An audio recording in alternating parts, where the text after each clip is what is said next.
नमस्कार दोस्तों, स्वागत है आपका ट्रू एस्पिरेंट चैनल पे। मेरा नाम है सुधीर। चलिए शुरू करते हैं आज का सेशन। एक बड़ी इंपॉर्टेंट स्कीम है, इसका नाम है नमस्ते स्कीम। अभी गवर्नमेंट के द्वारा स्टार्ट की गई है।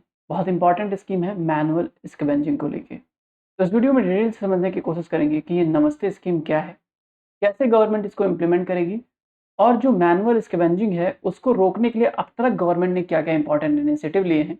उन सभी चीज़ों को हम लोग बहुत डिटेल से समझने वाले हैं इस वीडियो में। तो आपको ये इस वीडियो में एक संपूर्ण जानकारी मिल जाएगी अब तक के जितने पॉलिसी, जितने इंपॉर्टेंट एक्ट या जो भी गवर्नमेंट की तरफ से इनिशिएटिव लिए गए हैं मैनुअल स्कैवेंजिंग को रोकने के लिए, वो हम सभी चीज़ यहाँ पर डिटेल से डिस्कस करने वाले हैं।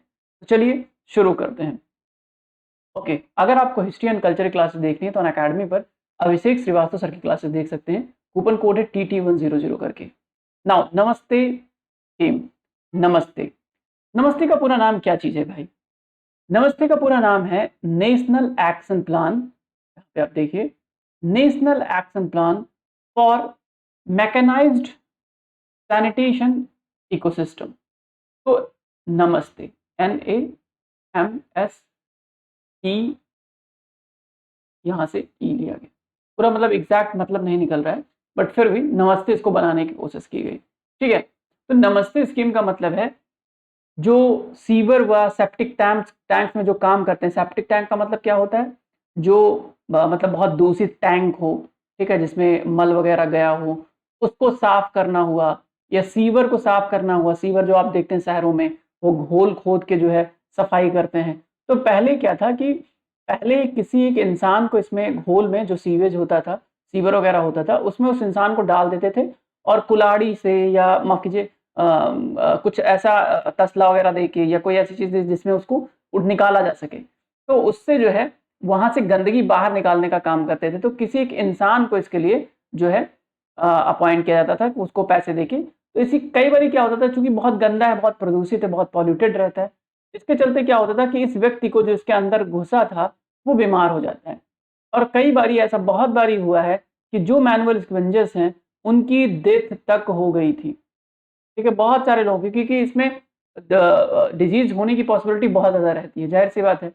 तो इसके चलते बहुत सारे लोगों की मौत हुई। बहुत बारी टैंक में सांस ना ले पाने के कारण से मौत हो गई।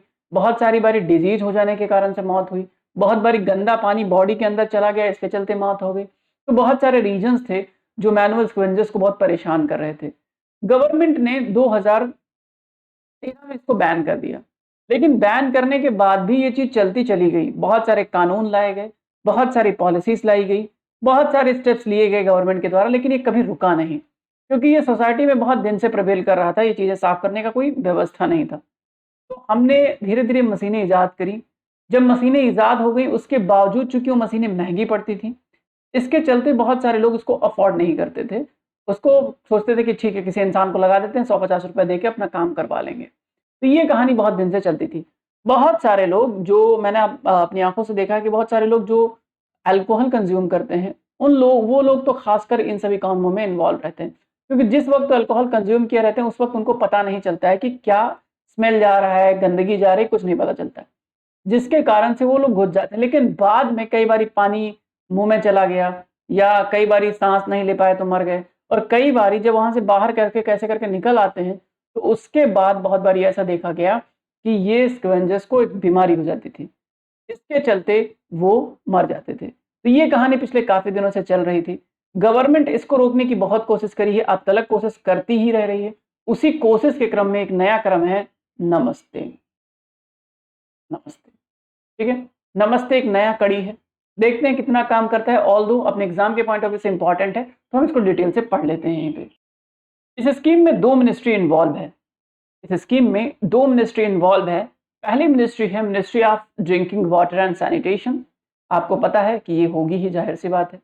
और दूसरी इंपॉर्टेंट मिनिस्ट्री जो इन्वॉल्व है इस स्कीम में, वो है ministry of social justice empowerment and ministry of housing and urban affairs. तीन मिनिस्ट्री, माफ कीजिए दो नहीं, तीन मिनिस्ट्री इसमें इन्वॉल्व है। Drinking water sanitation, social justice वाली ministry, and ministry of housing and urban affairs, ये भी इसमें इन्वॉल्व है। एम क्या है स्कीम का? स्कीम का एम है जीरो फैटेलिटीज करना, यानी जीरो मौतें करना। मौत जो हो रही है स्कैवेंजिंग के कारण, सैनिटेशन के कारण से, तो ज़ीरो फैटेलिटीज़ करना है सैनिटेशन वर्क में इंडिया में। तो जो सफाई के काम में मौतें हो रही हैं उसको ज़ीरो पहुँचाना है, ये एम है, ठीक है? दूसरी बात, no sanitation worker will come in direct contact with human, जो भी मैटर्स है, जो भी मल पदार्थ निकलते हैं, उनसे डायरेक्ट कॉन्टैक्ट नहीं होगा। जो भी इंसान इसको सफाई करने में इन्वॉल्व होगा, मशीनों की मदद से किया जाएगा, कोई भी व्यक्ति इसमें डायरेक्ट इन्वॉल्व नहीं होगा। सभी सीवर और सेप्टिक टैंक सैनिटेशन वर्कर को अल्टरनेटेड लिवलीहुड प्रोवाइड किया जाएगा। सिर्फ ये नहीं होगा कि वो सिर्फ ऐसे सफाई कर्मी बन के रह जाएंगे सैनिटेशन के, नहीं, उनके पास लिवलीहुड के और अलग अलग तरीके निकाले जाएंगे जिससे वो अपनी जिंदगी, अपना जीवन यापन कर सकें। इसके अतिरिक्त भी मिनिस्ट्री ने ऑल्सो शॉर्टलिस्ट किया है type of machineries and core equipment required for maintenance work safety gears for सफाई मित्र। जो सफाई मित्र होते हैं, ये लोग जो सैनिटरी जो है इक्विपमेंट यूज करते हैं, उसको मिनिस्ट्री शॉर्टलिस्ट कर रही है और उसको अच्छे तरीके से अवेलेबल करवाना, जहां जरूरी है वहां पर अवेलेबिलिटी करवाना। शहरों में बहुत मात्रा में उपलब्ध है, गांव में ये चीज़ बहुत कम है, तो गांव में इस चीज़ को और अच्छे तरीके से पहुंचाना ये भी मिनिस्ट्री का काम है।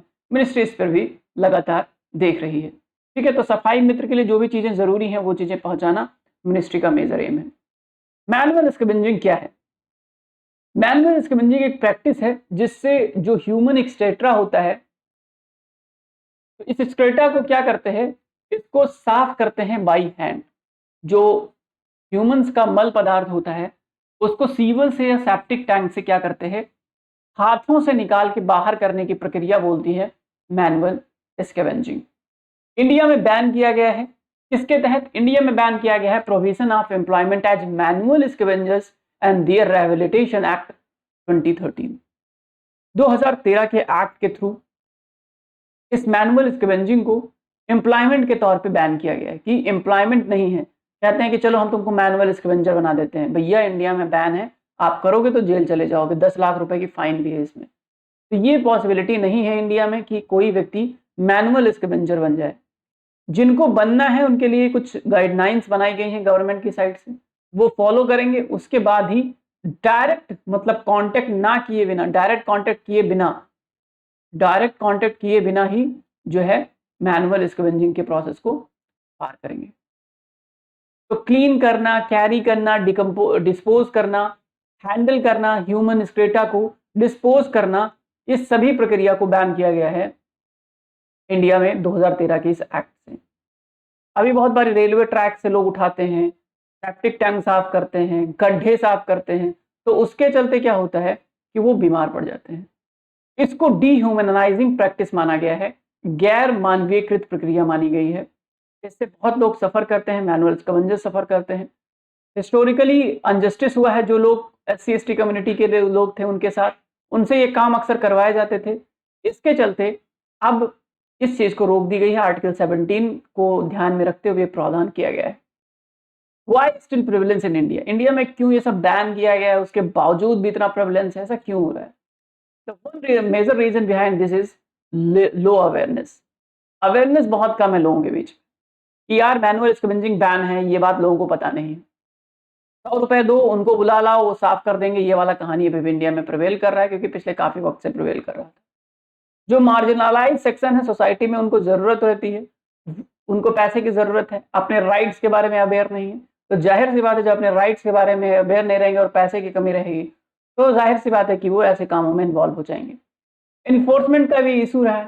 एक्ट 2013 से बन गया, अब तक इन्फोर्स नहीं हुआ, तो इसमें किसकी गलती मानी जाए? इन्फोर्समेंट बॉडीज की गलती मानी जाएगी, जाहिर सी बात है, तो इन्फोर्समेंट का इशू रहा है।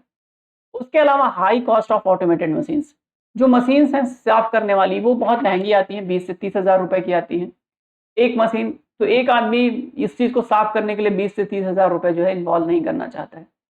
चीपर अवेलेबिलिटी है, अनस्किल्ड लेबर बहुत है इंडिया में, 300-500 रुपए दे के आप इजिली अवेलेबल करवा सकते हैं। तो चीपर कॉस्ट है, कोई 30 हज़ार, 20 हज़ार, 50 हज़ार क्यों लगाएगा, और आसानी से अवेलेबल है। तो इसके चलते जो है लोग अभी भी इंडिया में प्रिवेल कर रहे हैं। कॉस्ट डायनेमिक्स एक और इशू है।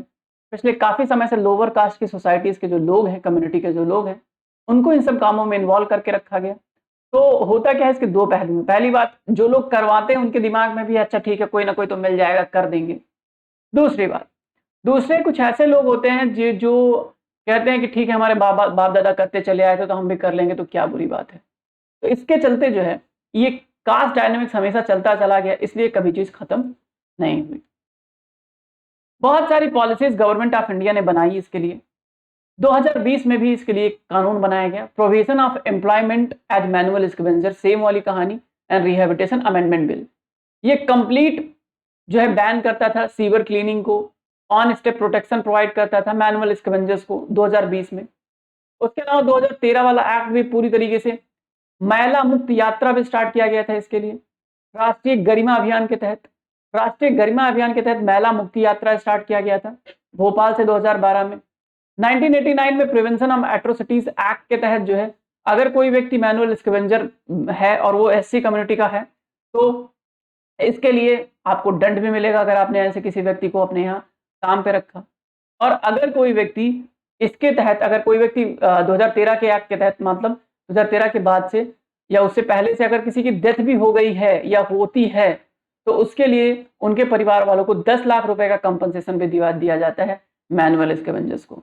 तो सफाई कर्मचारी आंदोलन वर्सेस यूनियन ऑफ इंडिया का एक केस आया था, उस केस के तहत जो ये डिसीजन लिया गया सुप्रीम कोर्ट के द्वारा कि 10 लाख रुपए दिया जाएगा अगर कोई सफाई कर्मचारी जिनकी भर्ती होती है इस टाइम, अगर उसकी ऑन साइड डेथ हो जाती है या ऑफ साइड भी डेथ होती है, तो उनको 10 लाख रुपए प्रोवाइड किया जाएगा एज अ कंपनसेशन कि उन्होंने सफाई कर्म करते टाइम उनकी डेथ हुई। तो ये कुछ इंपॉर्टेंट इनिशिएटिव गवर्नमेंट के द्वारा लिए गए हैं जो मैंने आपको इधर बता दिए, बड़े इंपॉर्टेंट है, ध्यान रखना, आपको हमेशा काम आएंगे।